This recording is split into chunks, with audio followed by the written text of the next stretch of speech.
love. Sing for us. Come on. Don't be one. Hai guys, film kali ini berkisah tentang perjuangan seorang mantan pasukan khusus yang membebaskan anak angkatnya dari cengkeraman para mafia perdagangan manusia. Bagaimana keseruan kisahnya guys? Mari duduk rileks, siapkan perbekalan, jangan lupa bernafas dan kita nikmati ceritanya.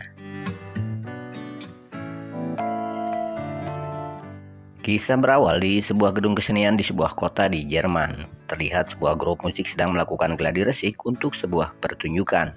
Namun kegiatan itu terhenti setelah ada sekelompok teroris yang menyerang dan menyandera mereka.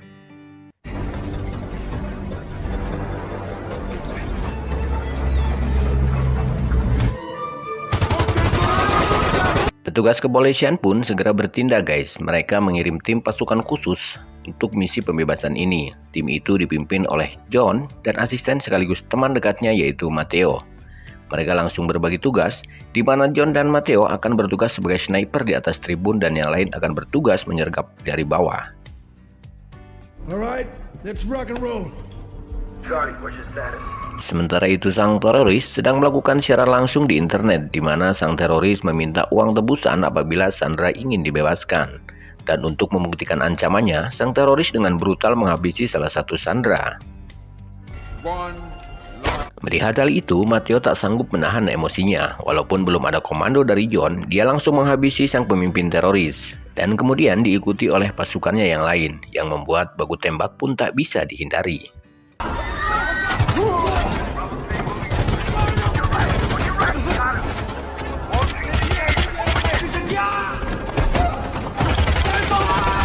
Semua teroris bisa dibantai guys, namun sepertinya John agak kecewa dengan tindakan Matteo yang bertindak tanpa komando.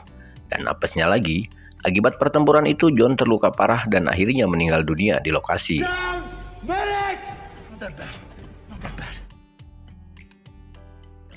Waktu begitu cepat dan 5 tahun pun telah berlalu.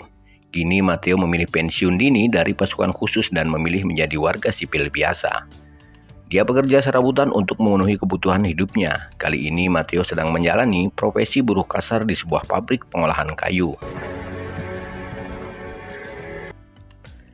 Waktu 5 tahun ternyata masih belum bisa melupakan kematian John, komandan sekaligus teman yang sudah dianggap sebagai saudaranya.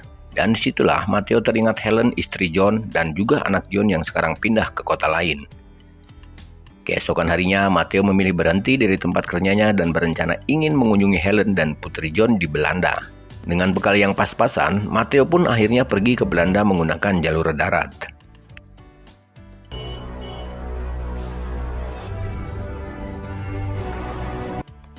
Scene selanjutnya terlihat di sebuah pelabuhan di Belanda. Nampak sedang terjadi penyergapan terhadap sekelompok mafia perdagangan manusia.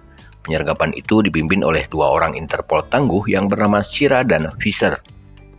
Namun tanpa mereka sadari, ternyata ada seseorang mata-mata dari salah satu anggota mafia yang sebut saja Big, sedang mengawasi kejadian itu. Dia pun langsung menghubungi pimpinannya yang bernama Saban. Sementara itu, Fisher tiba-tiba memisahkan salah satu anggota mafia itu ke tempat lain, dan ternyata dia adalah mata-mata Interpol yang sengaja menyamar menjadi anggota mafia, yang kita sebut saja si Asep. Di sana, Fisher dan Shira meminta agar Asep lebih serius untuk melacak lebih dalam para petinggi mafia di balik ini semua, karena yang mereka tangkap kali ini hanyalah para anggota mafia level bawah. So take the win, Shira. Adegan selanjutnya, kita akan diperkenalkan dengan seseorang yang berprofesi sebagai pialang saham atau broker yang bernama Paul. Paul ternyata adalah partner sang ketua mafia yaitu Saban. Paul bertugas untuk melakukan pencucian uang atau money laundry dari hasil kejahatan Saban. Namun kali ini, Paul melakukan kesalahan fatal dalam perhitungan yang membuat uang milik Saban raib sebanyak 15 juta euro. Kembali ke Matteo, kini Matteo telah sampai di Belanda. Dia langsung mengunjungi istri John yang kini hidup bersama anak kesayangannya yang bernama Anggi. Tak lama kemudian, Helen pun datang menyambutnya dan mempersilakannya untuk masuk. Di sana, Helen menceritakan bahwa kini dia telah menikah lagi. Dan ternyata guys, suami dari Helen adalah Paul.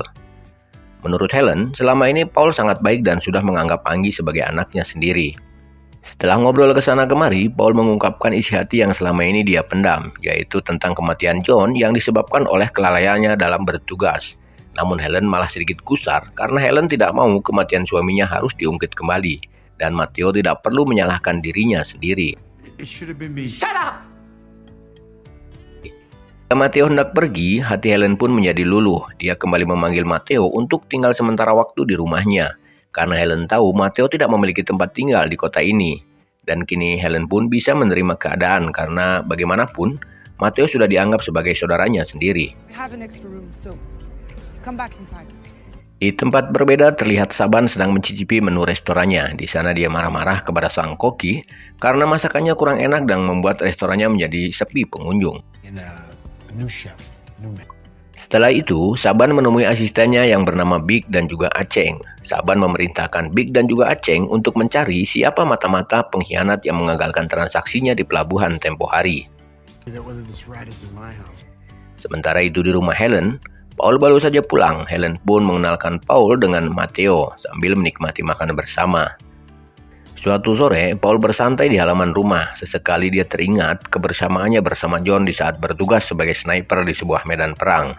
Namun lamunannya terhenti ketika Paul tiba-tiba menghampirinya. Paul mengungkapkan keprihatinannya kepada Matteo yang belum bisa menghilangkan rasa trauma dengan masa lalunya. Keesokan harinya terlihat Paul sedang panik karena uang Saban telah lenyap dari rekeningnya. Dia mengemas berbagai alasan kepada Saban dan mengingatkan mungkin ada kesalahan sistem. Namun Saban tidak percaya begitu saja dan justru mengancam jika uangnya tidak kembali, maka keluarga Paul yang akan menjadi jaminannya. God, that is a handsome woman.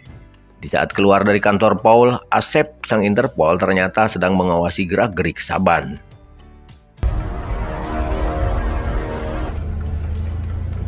Sementara itu, Matteo sedang mencari kesibukan di rumah. Namun, Helen tiba-tiba mendatangi Matteo dan mengajaknya untuk menemani Anggi jalan-jalan.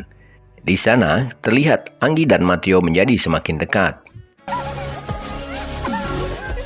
Siang pun berganti malam, terlihat di rumah. Paul sedang ketar-ketir karena harus segera mengembalikan uang Saban dalam waktu semalam. Namun hal itu terus dia pendam dari Helen dan memilih tidak menceritakannya. Di pagi hari, kota dikebarkan oleh penemuan mayat yang tergantung di sebuah jembatan. Semua warga menjadi histeris, dan ternyata mayat itu adalah mayat Asep, sang mata-mata Interpol yang ternyata telah ketahuan dan dihabisi oleh Big dan juga Aceng.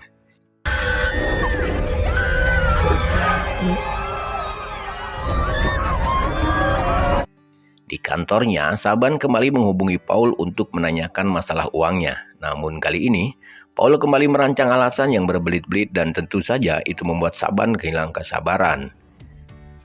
My money. Di TKP terlihat Sira dan Fisher sedang melakukan olah TKP kematian Asep.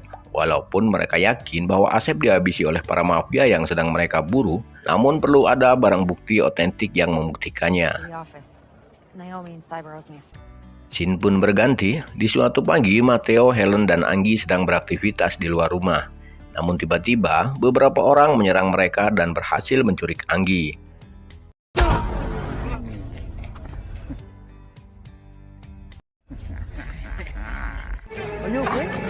Matteo mengejarnya dengan menggunakan sepeda yang kebetulan lewat, dan Helen segera menghubungi Paul. Mendengar kejadian itu, Paul segera menelpon Saban dan meminta agar keluarganya dibebaskan. Namun Saban tak peduli dan akan menyekap Anggi sampai Paul berhasil mengembalikan uangnya. Di jalanan terlihat Matteo mulai bisa menyusul para penculik Anggi. Matteo pun melompat ke arah mobil sang penculik. Namun naas, Matteo malah terpental dan tak sadarkan diri. Setelah siuman di rumah sakit, tangan Matteo terlihat diborgol dan tak lama kemudian Sira dan Fisher menghampiri Matteo untuk memintanya keterangan. Karena Sira dan Fisher curiga jangan-jangan Matteo bekerja sama dengan para penculik.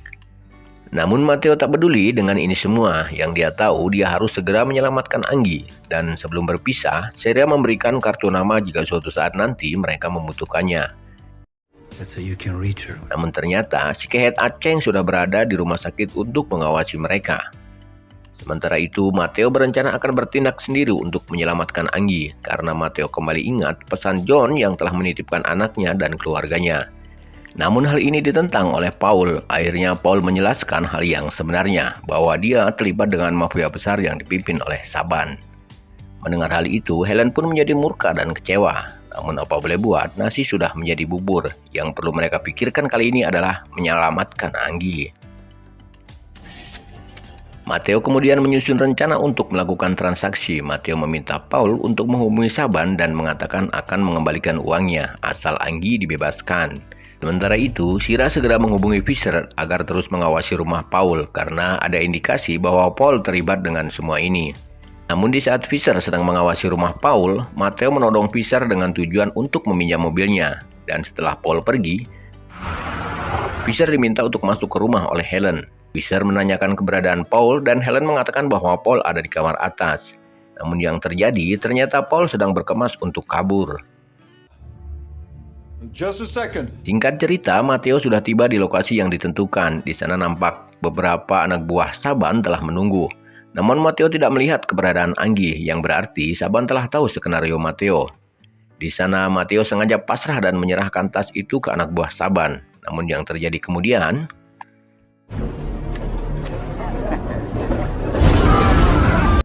akibat ledakan itu, anak buah Saban pun terbunuh tanpa disentuh. Namun ternyata masih ada satu anak buah Saban yang selamat. Dan Matteo segera menyeretnya ke sebuah gudang untuk diinterogasi. Sementara itu di rumah Helen, ternyata Aceng ada di sana untuk mengejar Fisher. Terjadi pertarungan sengit, namun kali ini Fisher terpaksa mengakui ketangguhan Aceng. Let's play.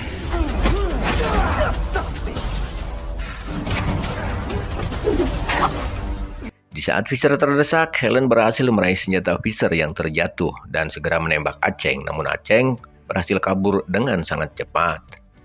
Sementara itu di kamar atas, Paul malah bersembunyi dan bersiap untuk melarikan diri. Balik ke Matteo, di mana dia sedang memaksa anak buah Saban untuk memberitahu keberadaan Anggi dan juga markas mereka. Setelah siksa dengan brutal dan sadis, akhirnya anak buah Saban pun buka mulut, walaupun akhirnya Matteo tetap membunuhnya.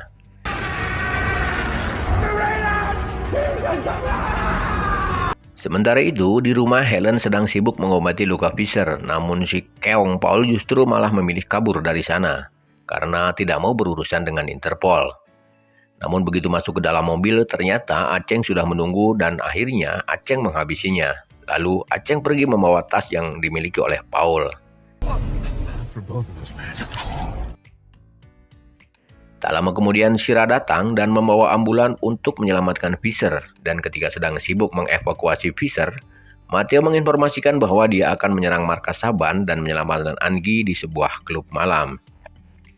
Matteo meminta agar Interpol membantunya. Dan tak butuh waktu lama, akhirnya Matteo tiba di markas Saban. Di sana Matteo dihadang oleh para penjaga dan terjadilah perlawanan sengit di sana.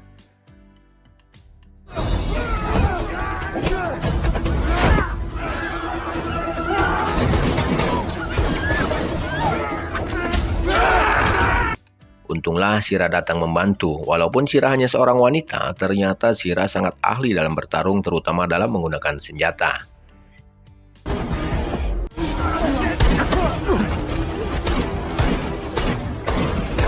Namun di saat orang-orang sedang sibuk bertempur, Saban justru malah membawa Anggi untuk kabur dari markas.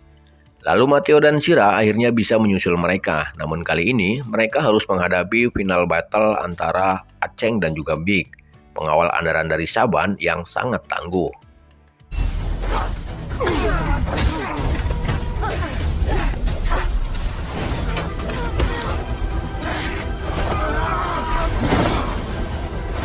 Dalam kondisi terluka, Matteo terus melawan Big, sementara Shira harus bertarung dengan Aceng.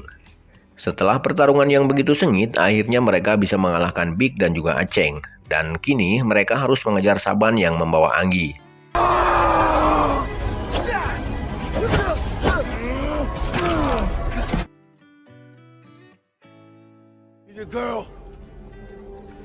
Di sebuah halaman luas, Matteo yang hanya membawa pisau harus berhadapan dengan Saban yang bersenjata pistol. Namun dengan sekali lempar,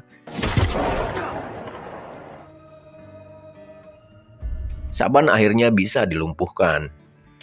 Matteo akhirnya selamat walaupun dalam kondisi terluka dan akhirnya bisa juga menyelamatkan Anggi. 6 bulan kemudian, Anggi dan Helen kembali hidup bahagia. Namun tanpa Matteo, karena Matteo memilih kembali berkelana mencari jati dirinya. Dan kisah ini pun berakhir guys. Oke guys, demikianlah kisahnya. Semoga bisa menghibur kalian semua ya. Kalau kalian suka, silahkan dukung channel ini, tentu saja dengan cara kalian lebih tahu. Baik, saya Hendrik. Terima kasih. Bye.